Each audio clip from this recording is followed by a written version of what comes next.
Welcome back to Untaming Masculinity, the podcast where we tackle issues relevant to men and their journeys to reclaim their masculinity. I'm your co-host, Dan, and as always, I'm joined by our other co-host, Brad. What's going on tonight, man? Not much. Just kids went down very, very easily tonight, which was great. Slightly tweaked my back at the gym today doing a flipping tire flip, so I'm feeling a little uneasy, but I'm good. How about you? Had a long day today. I've been up since 4 o'clock and driven to Connecticut and back over on the ferry. Had to go to a trade show today, so Work related? That sounds fun. Been a long day, but it was good. There was a lot of leads there, and I may have found some new toys to use at work. So, how long of a ferry ride is it from Long Island to Connecticut? It's about an hour and a half, so it's not too bad. It's long enough. It's just long enough to like get on, get a coffee, fire up the computer, do a little bit of work, and then you're there. All right, good trip. But we should. Tonight's a good night because we got a guest, so we should introduce him. We have Ian Roth joining us. He is, as way of introduction, he's been an Army officer for the last 12 years, currently teaching logistics. Throughout his career, he's worked under both good and bad leadership and has held many different leadership positions himself. And as he'll tell you later today, the experiences that he's had have led him to start writing a book called Big Stick Leadership. So Ian, we'll jump right in. Brad and I are both, big Teddy Roosevelt fans. We've talked about that in the past. So the title of your book definitely jumped out at us. I'm wondering if we can just start the conversation with you telling us a little bit more about yourself and then how you became interested in Teddy Roosevelt and how that led you to writing this book and what it's about, and we'll go from there. Awesome. Well, I appreciate you guys having me so much. And if tire flips were a thing, do you think Teddy Roosevelt would have done them? I think he would have done tire flips, but I don't know if he would have tweaked his. He wouldn't have tweaked his back though. No, he wouldn't have. His form would have been exquisite. It would have been, yeah, totally. Probably at the age of 2, he would have been doing tire flips. So, yeah. So I appreciate you guys having me. Like you said, I've been in a couple leadership positions in the civilian world and the Army world. Currently in the Army world, and I am instructing right now, which is a lot of fun. It gives me a lot of time to reflect and do other stuff. So, started writing a book, and just like you said, big stick leadership.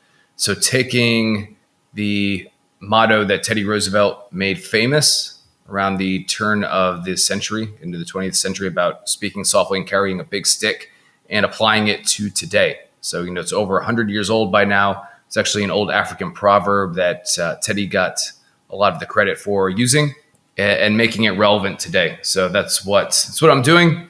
Writing a book up to about 14,000 words. Goal is to hit 60,000 words. And if all goes to plan, maybe this fall it'll be out and published. Who knows? I've never done it before, so I honestly don't know what I'm doing, but I'm just going to write and then see what happens. Very cool. That's cool. So, with the, the whole big stick mantra ideology, it's talking softly, leading that off. What does that look like for you? How do you define that? Yeah, so the way that I'm starting the book out is people will do anything for fame nowadays. I mean, it used to be people would be famous back even when I was a kid in the 90s, which seems like forever ago. You got famous because you're a really good athlete, you're a really good actor, you're really good at something. And now you just go onto social media and there's people that are famous for being famous. They had absolute no value into everyday life or the world. So I don't like social media. I understand that it is a necessary evil sometimes, at least for those of us who want to do a business and do some stuff with our lives. But we talk about COVID being like a pandemic of our generation. I think social media is like the pandemic of people lacking self-worth. So get on social media, be loud, get as much attention as we want, speaking loudly, and then they often have nothing to back it up. They have a little stick, or they don't even have a stick. They don't even know where the hell a stick is to back it up. So getting all this attention to try to cover up their unhappiness and just show off and say, hey, I'm better than you, yada, yada, yada. But, if you try to call me on it, probably going to find out that I don't have anything to back it up. So that really got me thinking, and you know what? You should lead not by being the loudest person in the room, but having 5 pillars that I'm going to talk about in my book that make people want to follow you. They respect you, and they know that you have the ability to back up what you need to do and do the right thing. I'm curious about what drew you to Teddy Roosevelt in the beginning. You know, what started this journey and how you kind of got really interested in him. Yeah, so like a lot of men exploring masculinity and championing masculinity in a time where it is often, in today's day and age where it's often frowned upon, he was one of the champions of masculinity. He grew up, a lot of people don't know, he was a very sickly boy when he was younger, and through intentionally putting himself through like a hard life, doing hard things, he actually became outgrew or was cured from a lot of his sicknesses, and went on to live a very outdoorsman life. Was big into conservation of the environment and things like that, and of course had his fame in the Spanish-American War and was elected president. But he was like a lead from the front kind of guy. He wasn't the loudest person, but like when he did something, he did it with a tenaciousness or with tenacity, and was very, very serious about it. So he was able to back up what he said he was going to do. And I really respect that. I wish a lot more leaders would do that instead of flapping their gums, trying to draw all the attention. Hey, if you want to give me attention, I want it to be because I'm doing great things. And I'm just like, I'm doing what's best for the team. I'm not doing it for the attention. I'm doing it because it's just the right thing to do. And I want to get things done. Going back to when you look at the social media environment in which we live and you compare that to somebody like Teddy Roosevelt and that dichotomy, it's kind of wild that so much of what most people do these days is to try to get attention or likes or retweets or to go viral. Whereas an actual true leader does things by example. I like how you use the term flapping your gums. When you think of Teddy Roosevelt, you think oftentimes of a man who, this is the early 20th century. He went hunting in Africa. He led the Rough Riders. He led charges in Cuba. He did these incredible things, all because he wanted to and recognized the need for leading from the front. And obviously there is a need for decentralized command, but that leading from the front by example is something that's not lost on me with how he always operated as a man. Yeah, it's extremely effective. And I had a discussion with some of my peers about this the other day. There's leading from the front, and doesn't always mean literally in the literal sense of being in the front, but leading physically from the point of most friction, or at the point where the most potential things can go wrong, so that you're there to make decisions and help those subordinate leaders as they need help. But leading from the front, meaning sometimes literally, but often just leading by example, acting the way you want others to act, and seeing them do what you inspired them to do. That's what I was thinking of when you were talking about it, was the leading from example part, right? I think there's an onus on us as leaders to set that example and to show the people that we're leading, what we expect in terms of responses to situations and actions that they're going, because there's no way for them to learn that response without seeing it in action. Yeah, and you want them to see it from you. Right. Because you want to be the one that sets the example. You don't want them to see it from somebody else where, maybe they did it the wrong way and then they start forming bad habits. So yeah, you want to be the example. Like, hey guys, not an infantry guy, but the old follow me thing. Like, see what I'm doing and let's go get it. So can you think of an example in your career where that really has helped you? Yeah. I can think of a few without throwing any names under the bus. I've seen people that do that. We went down to Fort Polk, Louisiana in the summer, probably one of the most miserable places on earth. And my boss was doing the same stuff that we were doing, out there digging fighting positions. Mm-hmm. And you're talking about like pretty high ranking officer in that case. And like that person was setting the example, granted not the whole time, but like, hey, I'm going to go out here and embrace the suck with you guys, because I'm asking you to do it. I'm not going to ask you to do something I'm unwilling to do. And I want you to see that I'm out here doing it with you, and I appreciate and respect you all for doing it. So there's two things in that example that I like. One is it's leading by example, but one is it's also not being above the people who work for you. It's that mentality of, I may be the CEO, but I can still take out the trash or push the broom and clean the floor kind of approach, which definitely buys you a lot of goodwill with with the folks under you. Brad, how about you? Has there been a situation in your career or in your leadership experience where you've seen this effect? Yeah, sure. So I think recently, the boss that I currently have, I've talked to people, and in so many ways, he's probably the best boss or leader I've ever had the experience of working under. And he's our senior director, and I'm kind of his right hand man in a lot of ways. And I remember when I started in the role that I'm currently in, here's this senior director who has a lot of clout in the company. You know, he engages the CEO and our C-level guys all the time. He took it upon himself to do this mundane manual task for processing essentially a file for a client in Australia every day. He did that every single day. He could have delegated that to anybody, but because he recognized that he had the skill set to do it and he wanted to see the team win through collaboration, he took it upon himself to do something. It took 30 minutes of manual effort every day, rain or shine. And it was a very powerful example of I'm not above anybody on the team. I look at our tier ones. I look at anybody else, some entry level person. I'm not above any of them. I'm willing to do those to help move the needle. And that, while it was a small thing, has always really stuck with me as to what leadership looks like in a professional setting. Yeah, it's really powerful when you see the guys who are in charge or the guys who are, for lack of a better term, above that, getting down into the grit and doing it. I can think of a few examples off the top of my head where I've had very similar experiences. I've had VPs come down and offer to, so I used to work in the defense industry designing rugged computers and LCD monitors for the military, and would have our VP come down and offer to do some of the testing, which was, high level tech work at best, just to make sure that stuff was meeting spec, because he knew that we were just spread so thin. And it was just, I'll come down, I'll take care of that for you so that you guys don't have to worry about it. You can go keep working on the design, keep working on the documentation, move the project forward kind of stuff. Even stuff as simple as seeing us working late and walking around and saying, hey, what do you want for dinner? I'm going down to the sandwich shop and getting grinders for everyone. What do you want?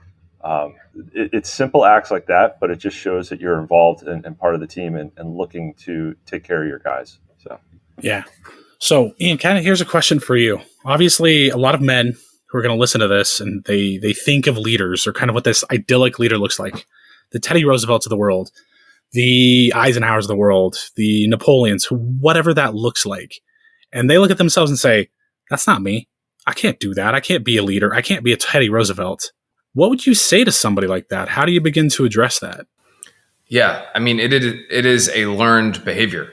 I mean, there's some people that that start off with a little more skill in those areas than others, but it's a learned behavior. I had some leader tendencies when I was younger, but it wasn't until I made the deliberate effort to read, to get some mentors and just seek some feedback until I really knew where I was weak at and could make some improvements on. So guys, if you want to be a better leader, take a look at yourself in the mirror. You can do it.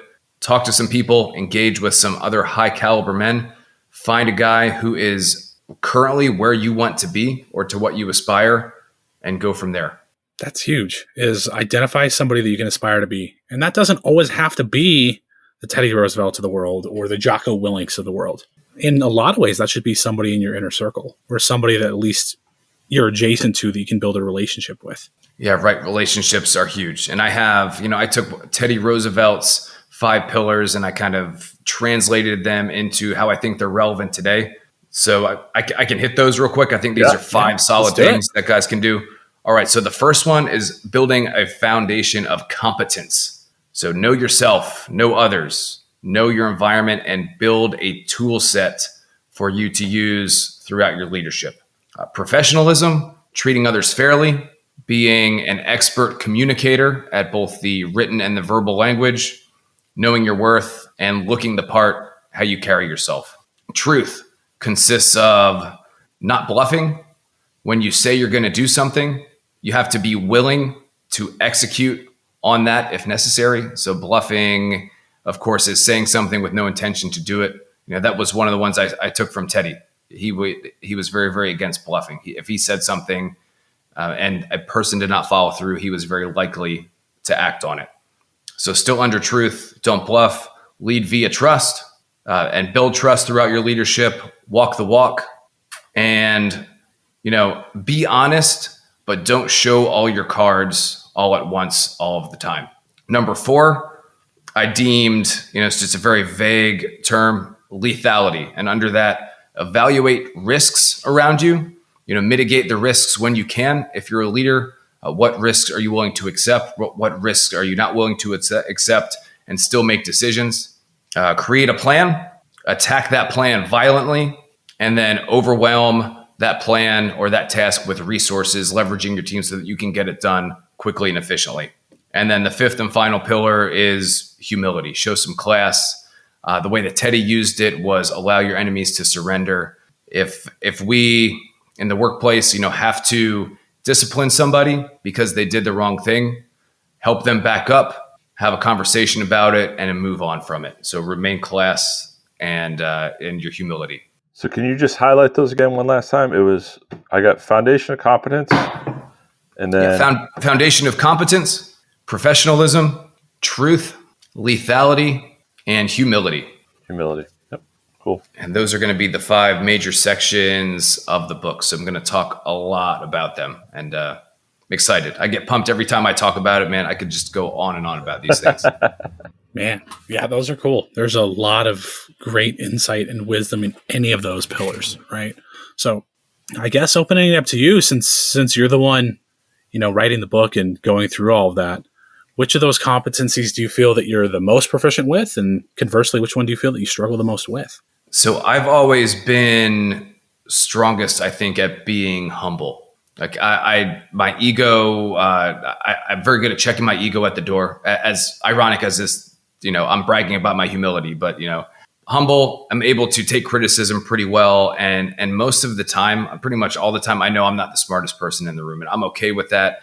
I am okay and comfortable with asking questions to get clarity because I want the team to win. When I was in company command, I had 153 soldiers in my company I was responsible for. I didn't know all the answers most of the time, but I knew that there were resources around me, whether they're, other organizations, other people, peers, et cetera, that did know the answers or had similar experiences and reaching out to them. So I think humility is one of my strong suits. And then I think if I had to pick a weakness, I'd probably go with competence. And not that I'm incompetent, but some of the subsections within there, knowing myself and knowing others. I still in the process of knowing myself and really exploring what I want to do in this great big world and finding out my strengths and weaknesses. So that's a journey. I don't think I'm ever going to get to a destination there, but it's an evolving journey. And then knowing others around me. So are these people that I want to be around? Are these people that I can help and that can help me and we can help each other? Has been kind of a struggle for me. And it was really a struggle probably the last 3 years. But, I joined in the IC in December of last year, getting around some more motivated and similarly minded and driven guys has been a huge benefit. So that one's growing. Very good. So the note that I wrote down where you were talking about humility, right, is you were talking about how being able to take feedback, being able to, not knowing the answers, but finding it, that kind of thing. There is a certain point where being humble can almost be a cover for being incompetent, right? So where does that line in your mind get drawn, right? Because you can, like you said, you can go into a job and you're not going to know all the answers, but you're putting it into a job because you know or should know a good amount of what's going on in that position, right? So at what point does the humility become a cover for incompetence in a position? It easily can be. That's a good point. At what point does it become a cover? When I think it would be pretty clear that it's a cover when a person is very hesitant or refuses to take action. So if you're knocking the ball out of the park with your humility principle here, but your lethality, your ability to evaluate risk and violently attack a task is not there, that would be a red flag to me, that this person is probably trying to fake it till he makes it. Yeah, as you're saying that, the other thing I was thinking about was, it's something I harp on my guys a lot. It's like, I don't care if you ask questions. I don't care if you make mistakes. What I care about is if you're continuously asking the same questions and continuously making the same mistakes, right? So Yeah, an inability to learn in the process, I think, is a big part of that as well. I like that. Yeah, it's almost like an inability or almost an unwillingness, if you will. And if you kind of start to think about that and peel away some of the layers, it begins to become apparent that humility is a facade, kind of as you've been talking about earlier. Right. Yeah, if you see someone just lock up, when it's hitting the fan and like somebody needs to do something, and then they're just there with the deer in the headlight looks, like not knowing what to do or too afraid to take action, like boom, that's a trigger. Probably, good at flapping the gums, not so good at doing this stuff. I'll challenge you on the word unwillingness, though, Brad, because there are situations, and it's more common than I would say than not, where people are put in positions where they might be a little bit over their head. I think of, the typical situation that I see at work is the engineer becomes really good at being an engineer, and they say, oh, well, he's good at designing and good at doing engineering work. He can manage a group of engineers. It's completely different task. It's completely different task set. And he may be very good at the technical part, but the management part, a lot of times engineers, especially because of the mindset that's required for the job, are not people persons, and they don't have those human relation skill sets that a manager kind of needs to have. And it's not so much that they're unwilling to do the job; they are just not cut out for that kind of work. Yeah, So, no, that checks out. I mean, I work in tech, so we work with a lot of developers, and they obviously are in that same situation where there are certain people that might not necessarily be cut out from an interpersonal level to be a leader in the traditional sense. And that's not necessarily a bad thing. right. There are other ways by which they can lead, but when you think of a traditional leader, they don't fit the bill, and they're just not wired that way. Yeah, and I think talent management comes into play there. I mean, I'm sure the supervisor of that person making that position move probably might need to learn a little bit more about that person. I mean, might be our best engineer, but hey, I know he's struggling on interpersonal skills and probably not the best person to put in management. So that would be something that I would want to know if I was moving people around. Yeah, it in my experience, it has always been that the subject matter expert tends to be the least successful succession into management. It's typically your average performer who gets along with everyone, ascends into that management position, and from a management perspective is much better because they know what they don't know, and they know that there's really smart guys who can help them get that information that they need, and they're able to collaborate and make that work. Yeah, sales is another one. You take your best salesperson, and he's your sales manager, and he's like, well, I don't know how to do any of this. I want to sell stuff. Yep. So you talked about in Foundation of Competence, you talked about tools of the trade, or I forget the exact terminology that you use, but I'm a very systems-driven guy. So I'm curious about some of that part of it that you were talking about. Can you expand on that a little bit? Yeah, I have it written here as building a toolbox or building a toolkit. So, teaching yourself, like I was just screwing around with a website earlier on. So teaching myself how to do that. So then that's a skill I have in the back of my head that, hey, if I need to do that or somebody asks me about it, I've kind of learned how to do that. Skills related to that. And then as far as processes go, yeah, if I'm doing something more than twice, what kind of process can I put in place so that I don't have to spend as much time doing it, creating efficiencies so I can spend that time where I'm doing repetitive tasks. Maybe it's something I can delegate. Maybe it's something where it makes sense to have a flow chart of different things that happen that don't involve me directly, so that instead of dealing with hands-on of that repeated task all the time, I can spend my time and attention leading and making larger impact decisions. So talk to us a little bit more about delegation, because I think that's a really, really important thing for a leader to be able to do well. And a really hard thing for them to start doing. A very hard thing. So talk to us a little bit more about that one. Yeah, delegating. So what are some things that only I can do in my leadership role? I mean, sure, I can take out the trash. But if I'm say a production supervisor or a production manager at a manufacturing place, are there things that need to go on, or are there decisions that need to be made in that facility that like only I can make? Probably. So is my time best served taking out the trash? No, probably not. I can ask someone else to do that, but I can't it's not like those infomercials where I can set it and forget it. I need to follow up. And a lot of people really struggle with that. They either fail to follow up or they follow up too much. And then the person who's doing the work feels like they're being micromanaged. So there is a fine line there. And I think a lot of people do struggle with it. Mm-hmm. Yeah, I know in my line of work, I run a production area, and it's I run into that exact situation where I have to be present for certain tasks because only I can make those decisions. And what I'm learning is that I need to delegate all the little piddly stuff so that I'm there present for the other things, as well as being able to remove myself from the situation and identify growth potential for the department and helping to train other people to be able to make those decisions. Personally, I think that's a big part where a lot of leaders fall down, is that they don't look at progression planning or succession planning, however you want to call it. And, I'm the guy, I make this decision. Well, if you make that decision now and you're not teaching somebody else how to make that decision, you're going to be making that decision for the rest of your career, and you're never going to evolve, and the people under you are never going to evolve.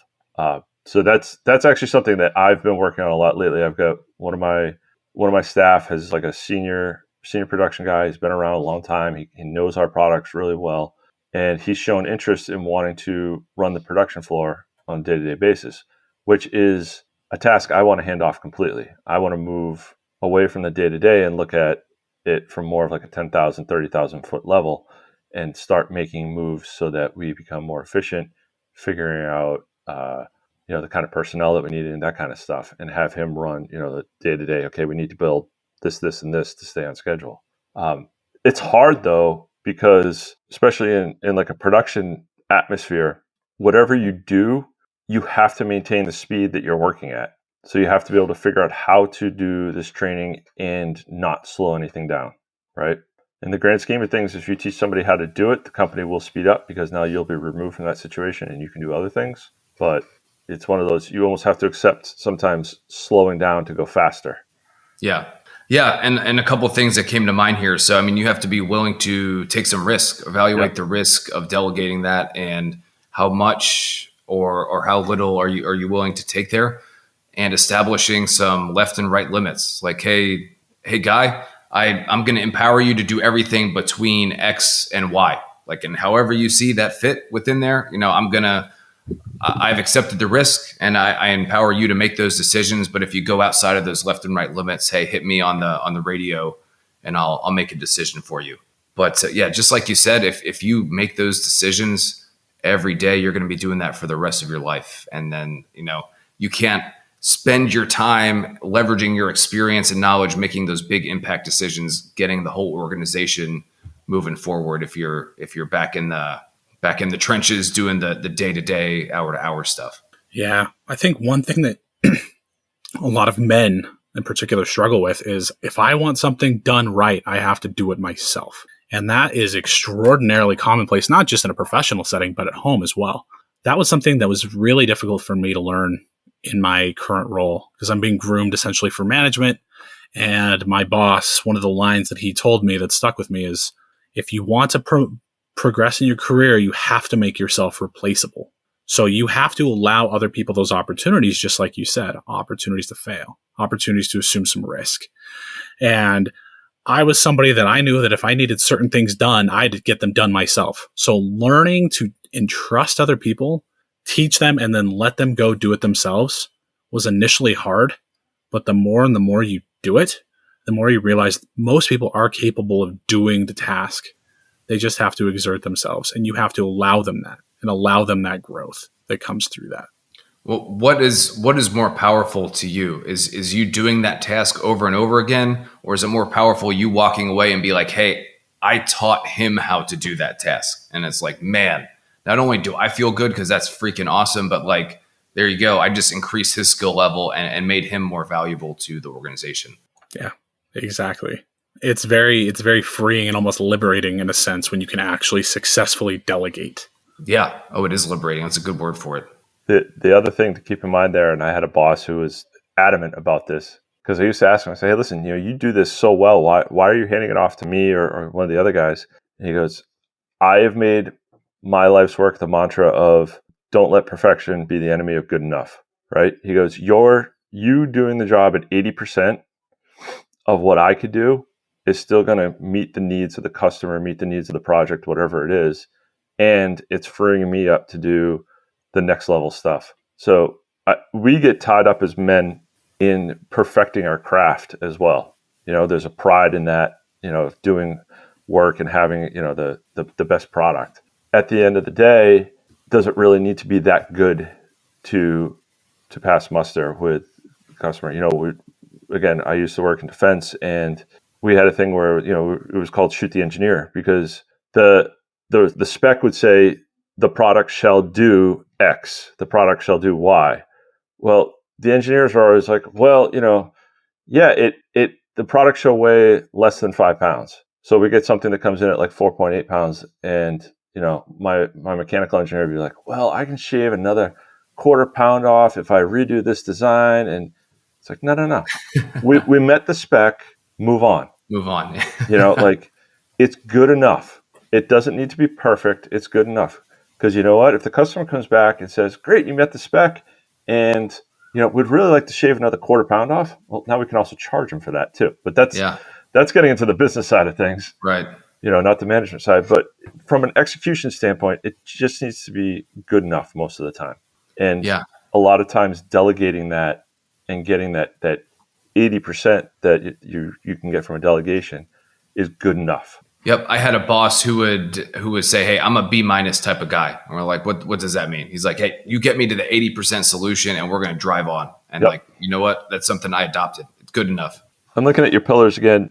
The truth one, the don't bluff. I love that one, mostly because it's something I always used to tell my kids, in that, it's, you never have to forget the truth, or you never have to worry about forgetting the truth. It's such a simple thing, but in leadership, if you're just honest with your people, you never have to worry about, oh, well, I told Bob this and I told, Jared that. But, what as long as you're telling the truth, and you don't have to tell the whole truth all the time, because a lot of times, let's say you have information that is either confidential or just not relevant to the situation, that you don't have to tell the entire thing. But always telling the truth is so critical.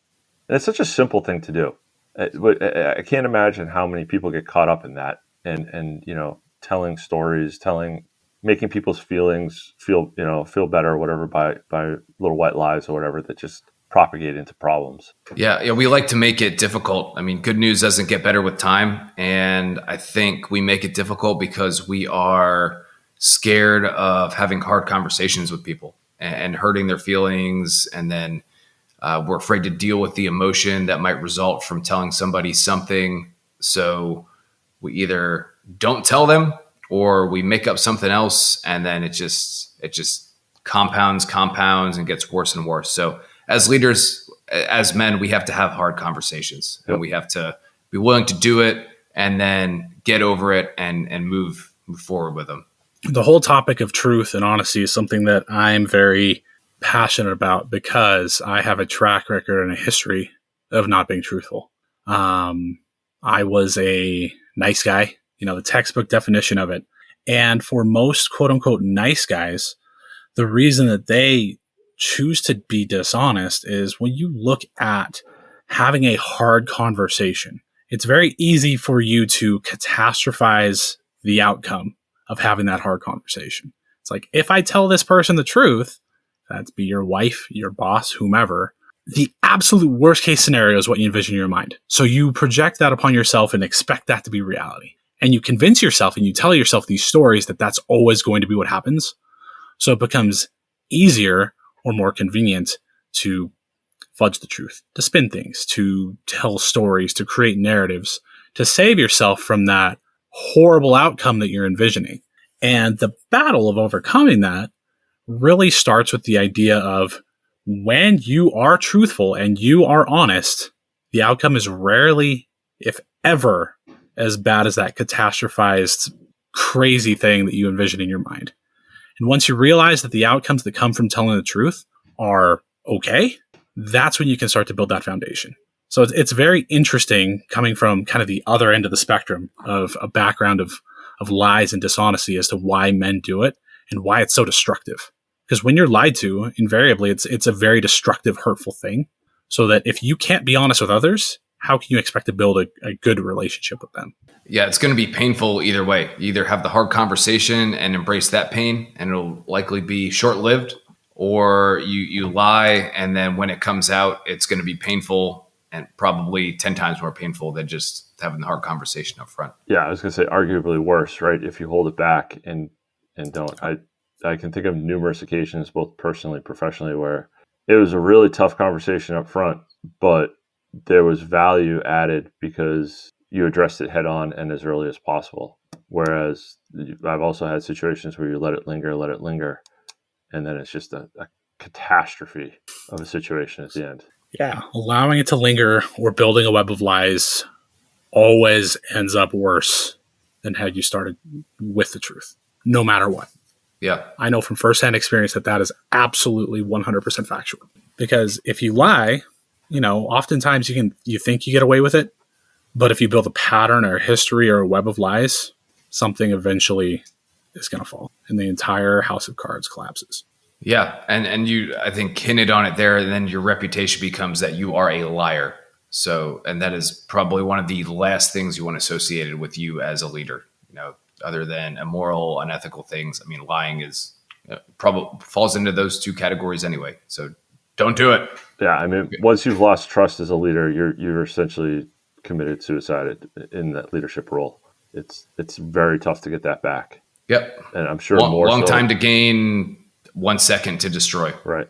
We were talking earlier about how you're in the Army. I'm curious on your thoughts on role or rank in leadership and how certain people will rely on their rank or their role power to affect work versus their leadership ability. I wonder if you could expand on that a little bit, maybe some experience that you've had there.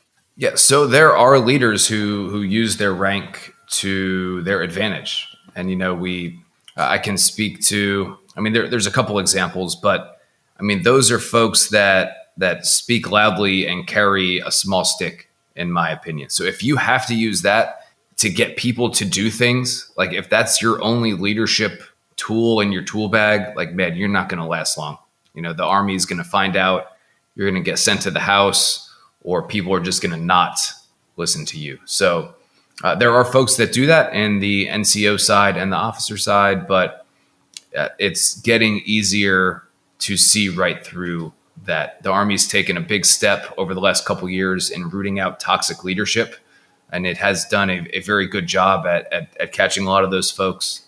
So it is getting a lot better. But yeah, look, if you have to do this or do this and show your rank to get somebody to do something, like, come on, is that all you got? Like, you're gonna do that? No. How about I did the work, I built the trust, I walked the walk, so that you want to do what I'm asking you to do, and I don't have to tell you to do it. I'm asking you to do it. I'm inspiring you to do it. I make you want to do it because you want to do it, kind of stuff. So in the military, especially in your officer training, do you get training to that effect on how that is detrimental to your career as an officer, or is it just something that you acquire through experience through your time in the military?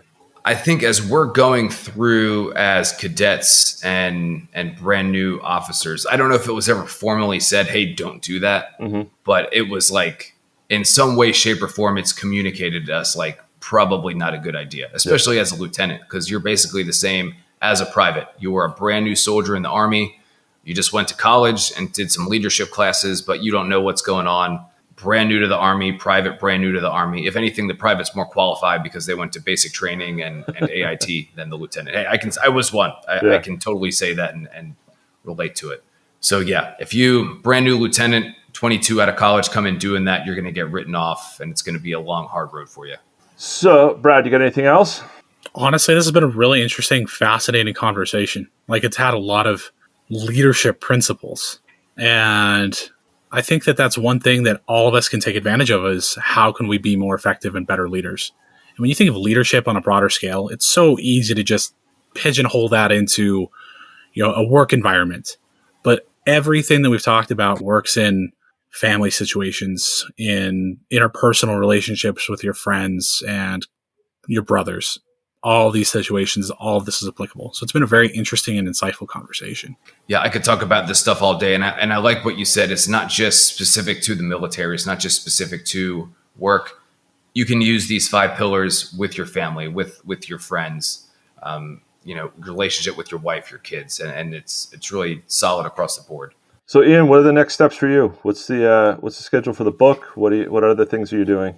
Man, so I don't know what I'm doing. I really like writing. So I'm going to write 60,000 words. I planned it out that I think I can get there. Well, I know I can get there, but with the way I planned it out, can get to 60,000 words. And I don't know. After that's done, I'm probably going to read through it, make sure I don't sound too much like a clown, and then look for an editor and a publisher or self-publish. I don't know. How far along are you right now? I'm at 14. You said that earlier, didn't you? Yeah, a little under 15K. Yeah. Oh, you're a quarter of the way there. Oh, yeah, I'm cruising. So I'm writing for 15 minutes every single day. I think I'm at like 24 days already. And, if I do that for another 90 days, I should be there. So I'm getting anywhere from about 350 to 500 words each shot. So it's fun. Tell the guys where they can find you. Yeah. So the website, just before I got on here, is up and running. So you can go to ianmroth.com and you can hop on all the stuff there. So if you guys are listening and want to see this book as it's being developed, go to the website, ianmroth.com. There's a link. It'll say something to the effect of follow along. Click on it. It'll take you to a newsletter. You enter your email address, and every week you will get a chapter of the book for free of where it is in the rough draft. So awesome. I want you guys to share your stories as I'm going through these things. Like, we're talking about competence, professionalism, like, hey, Ian, send a comment. This is something that I did that worked. This is something I did that didn't work. And I want the awesome men in the community and those who are invested in going through this process. Like, if you have a great story, I'm going to put it in the book. So this is something that I'm writing. I want you guys to get involved, and you can say, hey, my story, I'm mentioned in Big Stick Leadership by Ian Roth, and it would be cool. I wish I was in books before I did this. So I have to write one to make it happen, I guess. Awesome. That's great, man. We'll definitely check that out, and we'll link it in the show notes. Awesome. Well, Ian, it's been a pleasure. It's been really, really great chatting with you. Thanks for taking the time to meet with us. Thanks for sharing some of your insight, and we're really looking forward to the book. You guys are awesome. Thank you so much for having me, and be wary of tire flips, man. Don't do it. Right? Yeah, I'll echo what Brad said. Man, it was great having you on. This conversation was really good. It's something that I love talking about as well. So I'm glad that you're writing a book on it. I look forward to reading it. For everyone else, we thank you for listening. Check us out at untamingmasculinity.com.